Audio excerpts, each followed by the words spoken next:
माननीय श्री साकेत गोखले जी, माननीय Shri Saket Gokhale, 10 minute. Thank you, sir. 10 minute, please. 10? 10 minutes. We had 17 minutes left for our party, sir. It's 10 here mentioned. I will get it checked. It's 10 here mentioned. Thank you, sir. So the union budget presented by the Honorable Finance Minister reminds me of an old quote by Benjamin Franklin. He said, in this world, nothing is certain except death and taxes. It also interestingly echoes, especially with the budget presented by the Honorable Finance Minister, it echoes what the author Terry Pratchett added to Franklin's quote when he said, and I'm going to add a little bit here, take a creative liberty, the Finance Minister's taxes are worse because death kills you only once in your life, these taxes kill you every year.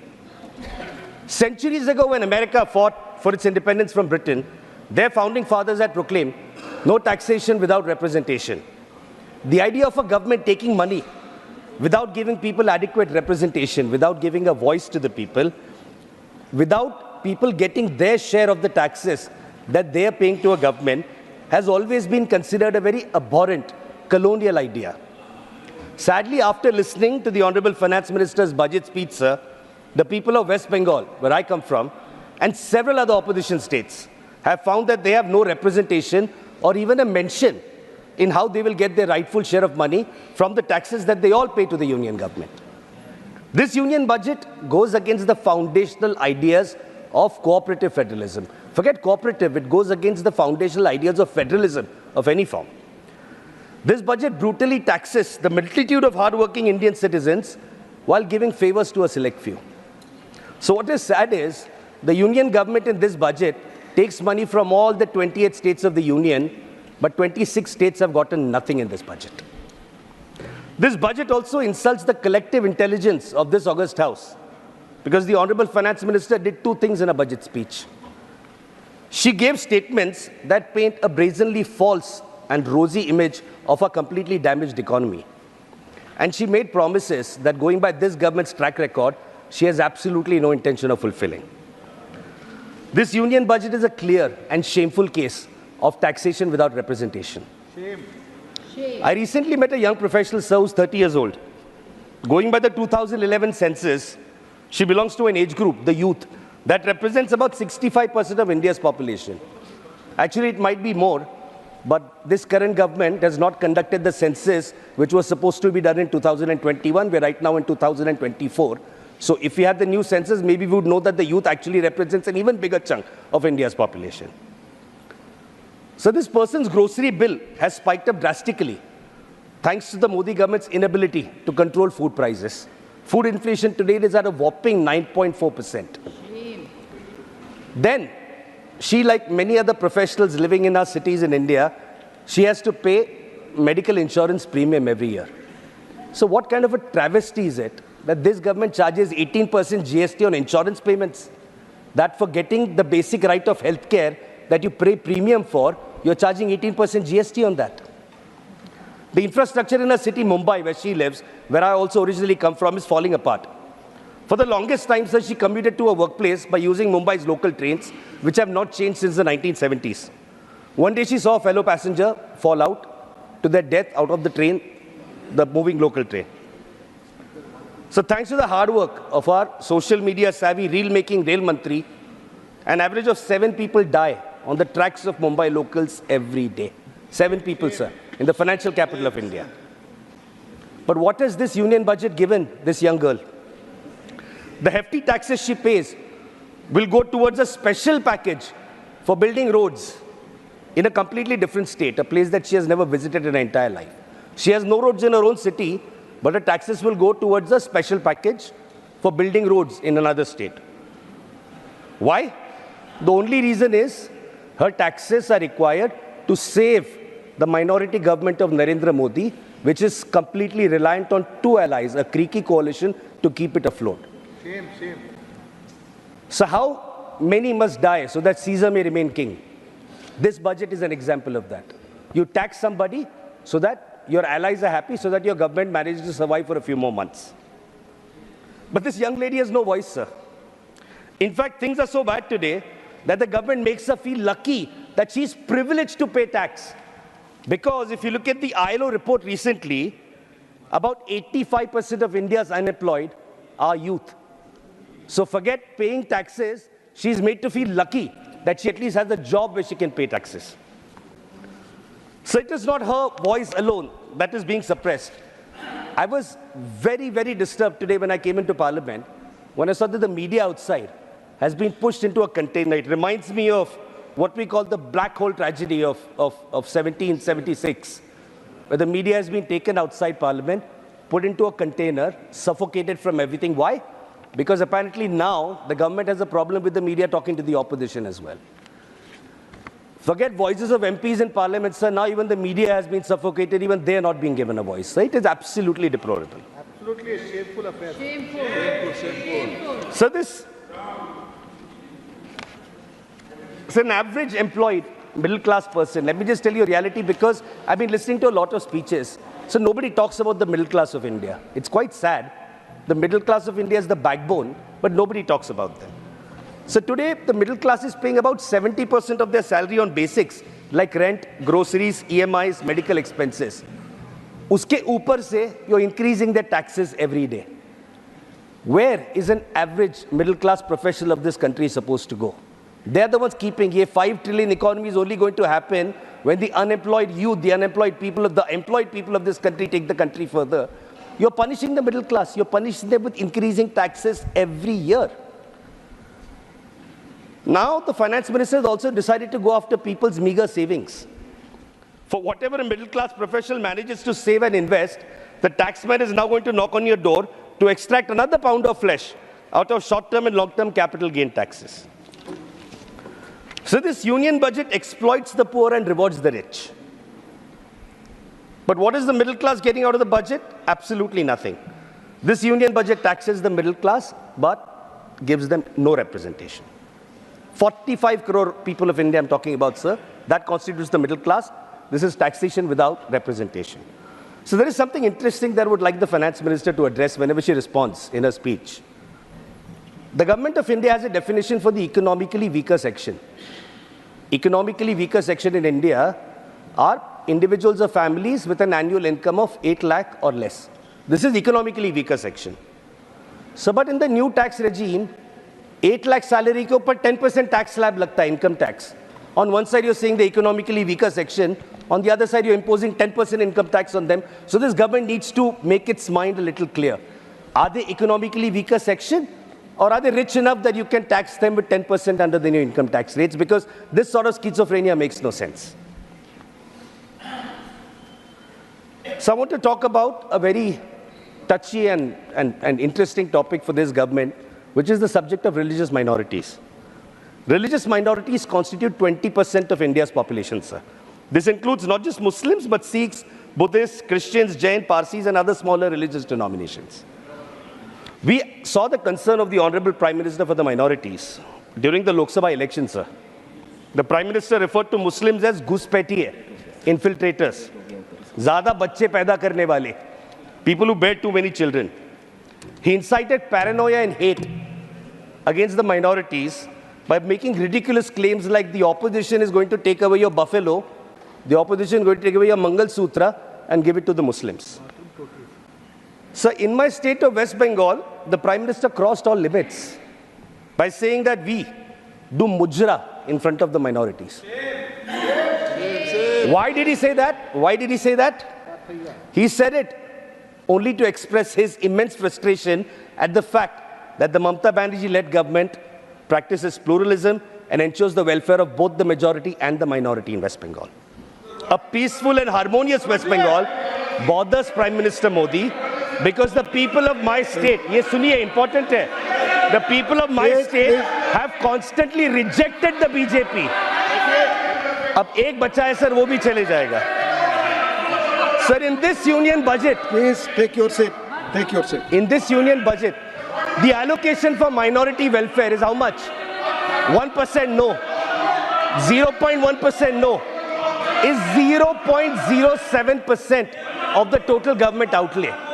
So what is pathetic and shameful, the Prime Minister talks of Sabka Saath, Sabka Vikas. 20% of the population of India has a budget outlay of आपकी कोई बात record पे नहीं जा रही, आप बैठ जाएं। 0.07%. The Mahatma Gandhi National Rural Employment Guarantee Act, Manrega, it was introduced by the UPA government to provide guaranteed employment to scores of Indians who live in abject poverty. The success of Manrega was seen by the entire world during the devastating COVID-19 pandemic, where this was the only scheme which provided a little bit of a safety net to the poor after PM Modi announced his harebrained lockdown.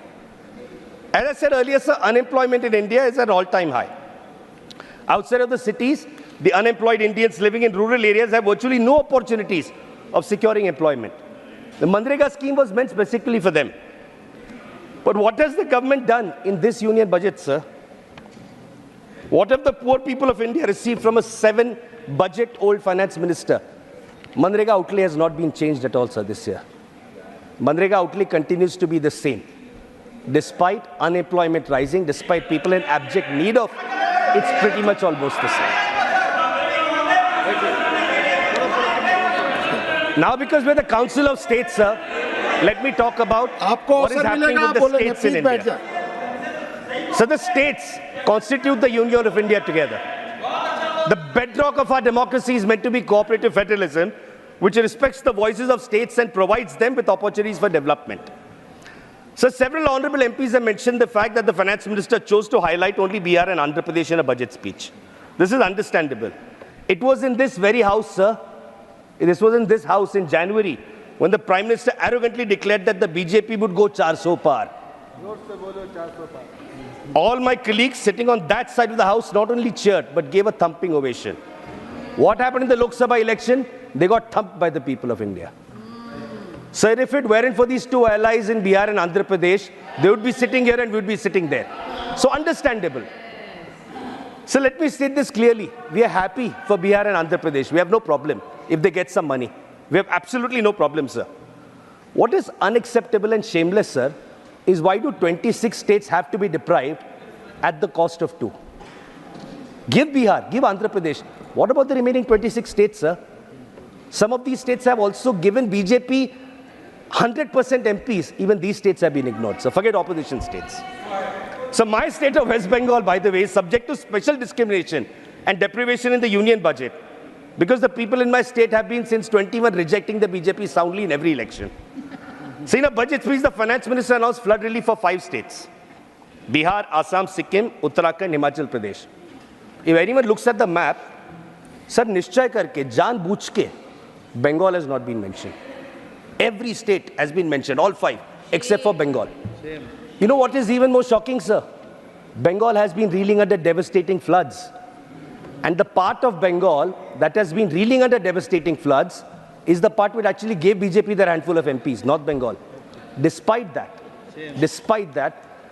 the finance minister makes no mention of Bengal when it comes to flood relief. So West Bengal, like every other state of the union, pays taxes. People who work in Bengal, live in Bengal, we pay sab GST bharte hain, ye bharte hain, wo bharte hain. Why does Bengal not get anything? So over 1.6 lakh crores of our dues are still being withheld by the union government. My leader, Mr. Abhishek Banerjee, had challenged them during the elections to present a white paper showing since 2021, when the BJP lost in the assembly elections, if a single naya paisa has been given under Manrega and Awas Yojana to Bengal. In her speech, maybe if the finance minister thinks what she's doing is right, she should take up the challenge given by Abhishek Banerjee and provide a white paper on whether we've received a single naya paisa since 2021. So what is even more shameful, 2 days ago, just 2 days ago, sir, my chief minister, Honorable Chief Minister of West Bengal, Mamata Banerjee, आपको मौका मिलेगा तो आप बोलिएगा. a 7-time MP, former union minister, 3rd-time chief minister of West Bengal, she was the only opposition chief minister in good faith to attend the Niti Aayog meeting. She went in good faith, sir. She flew all the way down to Delhi. She went in good faith. What happened there, sir? Pathetic. She was given 5 minutes to speak. At the end of those 5 minutes, sir, her mic was switched off. The one opposition CM who attended that meeting out of good faith, her mic is switched off after 5 minutes. She walked out of the meeting. She gave them a chance, sir. She gave them a chance to come. लेकिन जिस government को बात ही नहीं करना है, जिनको discussion ही नहीं करना है, उनसे हम क्या एक्सपेक्ट कर सकते हैं? So West Bengal, and let me say this, let me get this on the record, sir. This colonial Modi government subjects West Bengal to taxation without representation. Our people contribute to the union, our people contribute our share, but when it comes to getting our rightful share of that money, cat gets their tongue, sir. Not a single penny comes to West Bengal. On what grounds, sir? They say job cards were found to be fake. The Narega website shows that 99.7% of the cards are verified. On what grounds are funds withheld, sir? Because we refuse to use the name PM in a scheme where 40% funds are being paid by the state. Why are funds withheld, sir? Because there is a certain color which represents their party. We refuse to paint our walls with that color. Now there is one more devious trick that this government uses, sir, which the people of India should know. Aapka tax ka paisa kahan jata hai? So 23% of the union government's revenues in this budget come from cess and surcharge. Cesses and surcharge are non-devolved parts of taxes, which means not a single penny out of these goes to the states. This money goes entirely to the union government. So what was the point of bringing a GST? This government proudly at midnight say one nation, one tax. One nation, one tax was to get rid of surcharges, cess, and other such extra taxes that are imposed. But what I've been seeing the last 5 years, Swachh Bharat cess, health cess, social welfare cess, all these cesses are being used just to steal money from the people without having to give a single penny out of that to the states, sir. और ये स्वच्छ Bharat cess का क्या होता है, sir? What bothers me, sir, is a lot of people that I know from the middle class, I'm talking about in cities, we paid for our own COVID vaccines. Why is the Prime Minister's photo on my vaccine certificate? The taxes paid by people of all 28 states are enabling the government to give free ration. Why do they say Modi ji ne apna ration diya hai? Has Mr. Modi sold off his LIC policies to pay for this ration? Yes. Is this money coming out of his pocket? Thank you. Sir, I want to conclude. Thank you. Just, I will ask, just conclude, sir. Thank you. Give me 30 seconds to conclude. Sir, I want to congratulate the Honorable Finance Minister in all due sportingness for presenting the 7th consecutive union budget. So, but let me also state from this house on the record, this government is not going to last with its policy of robbing Peter to pay Paul. I also wish today to extend my farewell to the Honorable Finance Minister, because I know for a fact that next year she will not be here presenting a budget of a government led by Narendra Modi. Thank you, sir. Stay ahead with our cutting-edge news app. Instantly access the latest shorts in just 1 minute and breaking news in just 50 words. Download now for a smarter, faster news experience.